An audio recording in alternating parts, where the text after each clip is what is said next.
नमस्कार मित्रांनो, स्वागत आहे आपलं गावखेडा न्यूज मध्ये।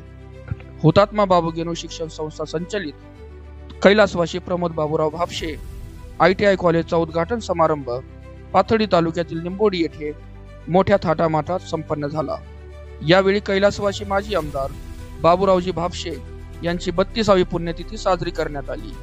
या कार्यक्रमाचे अध्यक्ष महाराष्ट्राचे जलसंपदा मंत्री तथा अहिल्यानगरचे पालकमंत्री राधाकृष्णजी विखे पाटील यांच्यासह विधान परिषदेचे आमदार व मुख्य प्रतोद प्रसादजी लाड, शेवगाव पाथर्डी मतदारसंघाचे आमदार Shrimati Monikatai Rajale, crystal group of कंपनीच्या MD सौभाग्यवती नीताताई लाड, जिल्हा सहकारी बँकेचे संचालक तथा युवा नेते अक्षय शिवाजीराव कळडिले, अहिल्यानगरचे दक्षिण भाजपाचे जिल्हाध्यक्ष दिलीपजी भालसिंग, जिल्हा व्यवसाय शिक्षण प्रशिक्षणचे अधिकारी सुनीलजी शिंदे, हरिभक्त परायण ज्ञानेश्वर माऊली कराळे महाराज यांच्यासह आदी मान्यवर उपस्थित होते। या संस्थेचे ग्रामीण भागात होत असलेले शैक्षणिक कार्य कौतुकास्पद असून यासाठी कैलासवासी यशोदाबाई तुकाराम सावंत यांच्या स्मरणार्थ देवीदास तुकाराम सावंत सर यांनी 1,11,111 रुपयांचा धनादेश संस्थेचे सचिव कुशल भापशे यांना प्रदान केला। दुष्काळग्रस्त पाथर्डी तालुक्यातील ग्रामीण भागात शिक्षणाची ज्योत लावणाऱ्या बाबू गेनू शिक्षण संस्थेचे कार्य आजच्या पिढीत संस्थेचे सचिव तथा भाजपा युवा मोर्चाचे प्रदेश उपाध्यक्ष कुशलजी भापशे यांच्या नेतृत्वात सक्षमपणे चालू आहे। सध्या सुरू असलेल्या जिल्हा परिषद आणि पंचायत समितीच्या पार्श्वभूमीवर युवा नेते कुशल भापशे यांनी केलेल्या शक्ती प्रदर्शनाने जिल्हा परिषद तिकीट वाटपाच्या शर्यतीत बाजी मारली आहे असे म्हटल्यास वावग ठरणार नाही। या कार्यक्रमाला परिसरातील लोकांचा वाढता प्रतिसाद आणि उपस्थिती पाहता कुशल भापशेंना जिल्हा परिषदेचे तिकीट फायनल होईल अशा अपेक्षा त्यांच्या समर्थकांकडून व्यक्त करण्यात आल्या। कुशल भापशेंनी केलेल्या या शक्ती प्रदर्शनामुळे मात्र इतर इच्छुक उमेदवारांच्या भुवया उंचावल्या आहेत।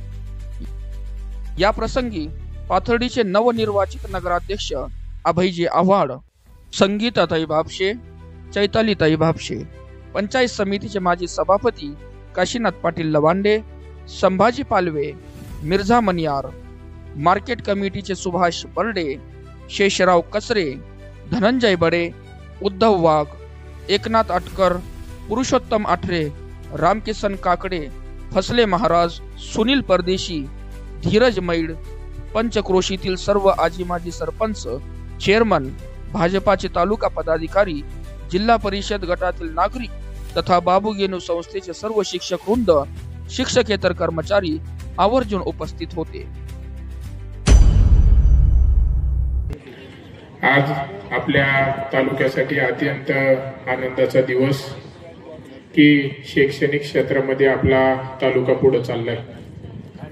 विशेषतः अनेक वर्षांपासून भापशे परिवाराच्या माध्यमातून शैक्षणिक क्षेत्रामध्ये आपल्या तालुक्याचं नाव हे प्रगती पातळीवरती आहे आणि हे सगळ्या गोष्टी घडतायत। त्यामुळे आदरणीय आमचे सहकारी मित्र कुशलजी भापशे हे देखील त्यांच्या सामाजिक जीवनामध्ये शैक्षणिक क्षेत्र कसं पुढे न्यायचं याचं धोरण त्यांनी अत्यंत चांगल्या प्रकारे आखले।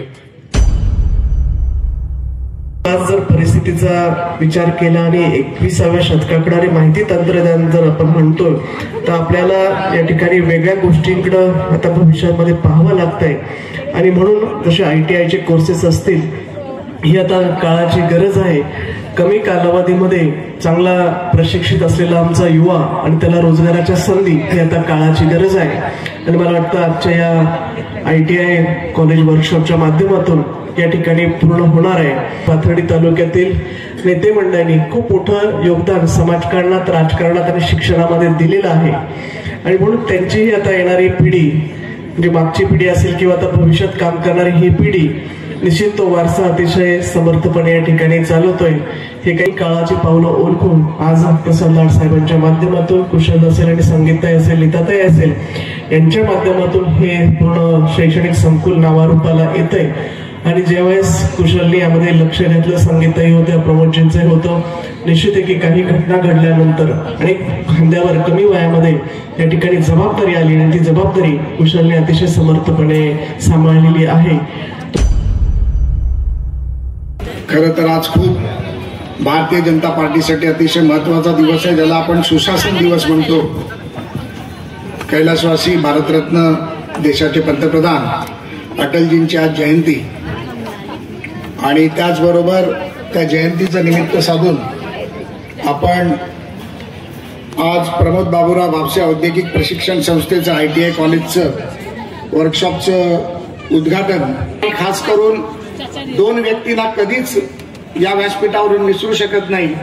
ते कैलासवासी कर्डिले साहेब आणि माझी भगिनी मोनिकाताई राजाळेताई यांनी सातत्याने कुशलच्या पाठीवर हात देऊन तू पुढे जा, मोठा हो आणि सातत्याने काम कर हा विश्वास कुशलला दिला. त्यामुळे आज हे साहेब संकुल उभं राहिलं.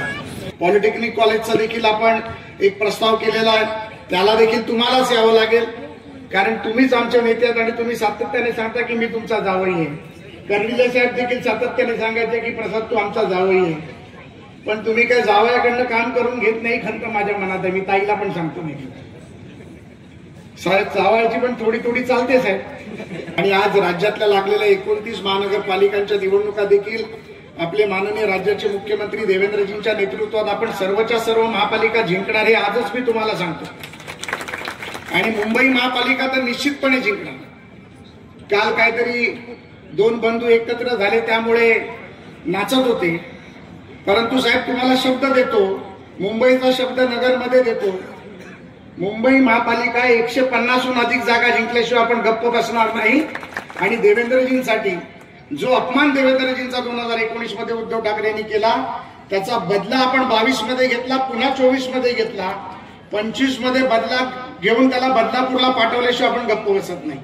त्यामुळे निश्चितपणे मुंबई महापालिकेसह 2929 महानगरपालिकांमध्ये महायुतीचा भगवा, महायुतीचा महापौर आपण बसवल्याशिवाय गप्प बसणार नाहीये. आपल्या तालुक्याचे ज्येष्ठ नेते स्वर्गीय बाबूरावजी भापसे साहेब त्यांच्या स्मृतिदिनाच्या निमित्तानं या ठिकाणी ITI कॉलेजच्या वर्कशॉपचं उद्घाटन होत आहे. प्रथमतः त्या वर्कशॉपचं उद्घाटन झालं असं मी जाहीर करतो. आज आपण ज्या ITI कॉलेजच्या वर्कशॉपचं उद्घाटन केलं ते काळानुरूप तशा प्रकारच्या शैक्षणिक व्यवस्था कशा उभं राहायला पाहिजे अशा प्रकारचे एक दिशादर्शक काम या वर्कशॉपच्या मध्ये निमित्तानं मला आज पाहायला मिळालं. संपूर्ण देशभरामध्ये विश्वनेते आदरणीय प्रधानमंत्री नरेंद्रजी मोदी साहेब यांच्या माध्यमातून कौशल्य विकास कार्यक्रम अभ्यासक्रम सुरू झाले.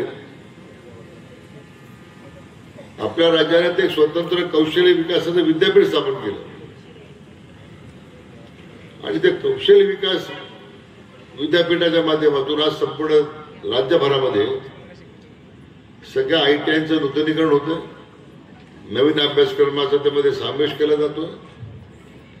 आजच्या उद्योगाला कशाची गरज आहे, काही उद्योगाच्या गरजेप्रमाणे अभ्यासक्रमामध्ये बदल होतोय आणि ह्या उद्योगाला लागणारे जे मनुष्यबळ आहे त्यासाठी आमचा उद्याचा तरुण तयार आहे का, त्यासाठी त्यांना अशा प्रकारचं प्रशिक्षण देऊन या सगळ्या उद्योगाच्या उद्योग विकासामध्ये आमच्या मुलांना स्थान मिळालं पाहिजे असा प्रयत्न आदरणीय मोदी साहेबांच्या नंतर तोपर्यंत आपल्या राज्याचे लोकप्रिय मुख्यमंत्री माननीय देवेंद्रजी करतायत. भारत सरकारनं जाहीर केलं आता की देशातल्या प्रमुख 500 उद्योगांमध्ये 1 कोटी तरुणांना त्या ठिकाणी रोजगार उपलब्ध होईल अशा प्रकारचा संकल्प आदरणीय प्रधानमंत्र्यांनी केलेला आहे. आज स्वर्गीय सध्या अटल बिहारी वाजपेयी साहेबांची जयंती आहे. तर मग त्यांनाही त्यांचे स्मरण करताना, त्यांना मानवंदना अर्पित करताना एक मोठं पितृतुल्य असं ते नेतृत्व आपल्याला देशाला लाभलं होतं. रोजगार फक्त आणि फक्त उद्योगामध्ये आहे आणि उद्योगामध्ये पाहिजे असेल तर ITI झाला पाहिजे, हे त्याचा एक राजमार्ग आहे. शिर्डीमध्ये आम्ही जी MIDC सुरू केली गेल्या वर्षी, ते जे कारखाने उभे राहतात या वर्षामध्ये त्या कारखानदारांना 2000 मुलांची गरज आहे. त्याचे 980 मुलं ITI पाहिजे. त्या सगळ्या मुलं मला साहेब एवढी लोकं मिळणार आहे, मला ITI पाहिजे. काय सांगितलं, 980 लोकांचं क्वालिफिकेशन काय आहे? ITI. तिथं आपण टाटा समूहाच्या वतीने 200 कोटी रुपयाचे सेंटर बांधलं, त्याचं काम सुरू आहे. कसं करता बांधलं सेंटर? तर त्या टाटा सेंटरमध्ये जेवढी मुलांना उद्योगावर नोकऱ्या पाहिजे त्याचं प्रशिक्षण, पूर्ण प्रशिक्षण त्या टाटा सेंटरमध्ये मोफत दिलं जाणार आहे. आणि ते शिक्षण घेऊन मुलांना त्या सर्टिफिकेट उद्योगावर संधी मिळवते, व्यवसाय नोकरी मिळणार आहे. आज ज्या गतीनं आपल्या राज्यामध्ये, देशात सोडा तर राज्यामध्ये ज्या पद्धतीने उद्योगामध्ये आता गुंतवणूक येते, 1 लाख कोटीपेक्षा गुंतवणूक ह्या वर्षी भारत येते. नगरच्या MIDC शेजारी आपण 600 एकर जमीन मी महसूल मंत्री असताना मोफत दिली. शिर्डी 500 एकर जमीन दिली. श्रीगोंद्याला 600 एकर जमीन दिली. आणि आता राहुरी MIDC करता जी कृषी विद्यापीठ जमीन राहुरीला ती 2000 एकर जमीन MIDC करता मी आता घेतोय. एक नवीन MIDC त्या ठिकाणी उभी करतात. पण आपल्या जिल्ह्याला पण फायदा आहे का? या गतीनं काम केल्याशिवाय मित्र नुसतं भाषणावरून काय होणार आहे? आज आपल्या जिल्ह्यामध्ये गुंतवणूक करण्यासाठी लोक उत्सुक आहेत. आज 3000 कोटीचे प्रकल्प जिल्ह्यामध्ये येण्याकरता उत्सुक आहेत. ते कारखानदार उत्सुक आहेत. जमीन नव्हती आपल्याकडे, आता जमीन उपलब्ध करतात. 5000 मुलांना पुढच्या 2 वर्षात रोजगार निर्माण होणार. मुलं येणार म्हणून या कौशल्य विकास योजनेमध्ये आज मुलं मेकॅनिक असेल, फिटर असेल, वायरमॅन असेल, याचा नवीन कोर्स आता कुशलने सुरू केला. उद्याची काळाची गरज ओळखून मित्रो आपल्या त्या शोपर्यंत आपलं गेलं. समजा आता आपण घोडगंगेत ना आला, आपल्या कोणी सरपंच झाला, कोणी अमुक झाला, मी मंत्री झालो, काही आमदार झाले. येणाऱ्या पिढीचं भविष्य काय त्याचा विचार मित्र आपण सगळ्यांनी केला पाहिजे. राजकारण होत राहत, राजकारणाच्या परिसीमाच्या पलीकडे विचार केला पाहिजे. आता काय निवडणूक होतात. आता नगराध्यक्ष आमचा आबाई निवडून आला, झाली 65ची निवडणूक. आता महापालिकेची आहे. आमचं आयुष्य त्याबरोबर निवडणुकीबरोबरच आहे. आता निवडणुका काही सोप्या राहिल्या नाहीये, समजलं ना? कोणतीही निवडणूक सोपी राहिली नाही. ठीक आहे, म्हणतो त्या विशिष्ट परिस्थितीमध्ये ते निर्णय करावे लागतात आपल्याला, त्याला पर्याय नाहीये. आपण ते बदलू शकतो का? आपण जर ती परिस्थिती बदलण्याचा प्रयत्न जर केला तर लोक आपल्या बदलून टाकतात. प्रसाद रावणी हे ITI मध्ये हे वर्कशॉप सुरू केलं. कुशल उत्साही आहे. तो इतके नाव घेत होता सगळ्यांचे, तर मी एवढं काय नाव घेतो त्याला थोडं नाराज नको राहिला. जिल्हा परिषद आल्या पुढे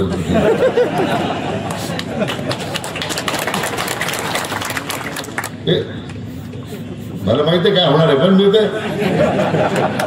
प्रत्येक वाटतं नाही नाव येतं. मी सुद्धा त्या काळात म्हणतो ठीक आहे, माझी 8 वेळा आमदारकी झाली. सुरुवातीला मला राहिलं, सुरुवात वाटायचं तुला राहिली ते हा काय म्हणत, तो काय म्हणत. मी काय फरक करत नाही कोण काय म्हणेल. लोकांना माहिती आहे की आता ठीक आहे, आता सगळ्यांना आयुष्यभर आपण बरोबर घेतलं, सांभाळलं. हाताच्या फोडातळात खासदार आदरणीय खासदार साहेबांनी सांभाळलं. आम्ही आयुष्यभर तेच करतोय. दोघे सुखदुःखात आहोत आपण. ठीक आहे, नाव राहिलं तर राहिलं काही ते जाणीव थोडं आपण नाव टाळतो का? नाव घेतल्याने थोडं आपलं प्रेम कमी होणार एखाद्या व्यक्तीचं, अजिबात नाही. आणि म्हणून पुन्हा एकदा मित्र मनापासून कुशल आणि विशेष करून प्रसादरावला, नीताताईंना, त्यांच्या कुटुंबियांना मनापासून त्यांना धन्यवाद देतो. या तालुक्याच्या शैक्षणिक प्रक्रिये वाटचालीमध्ये आपलं योगदान जे आपण देत आहे, आपल्या मनापासून पुन्हा एकदा अभिनंदन करतो.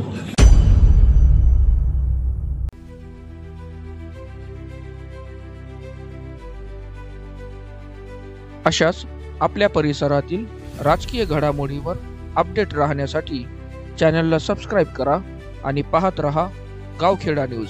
आपलं गाव आपली बातमी.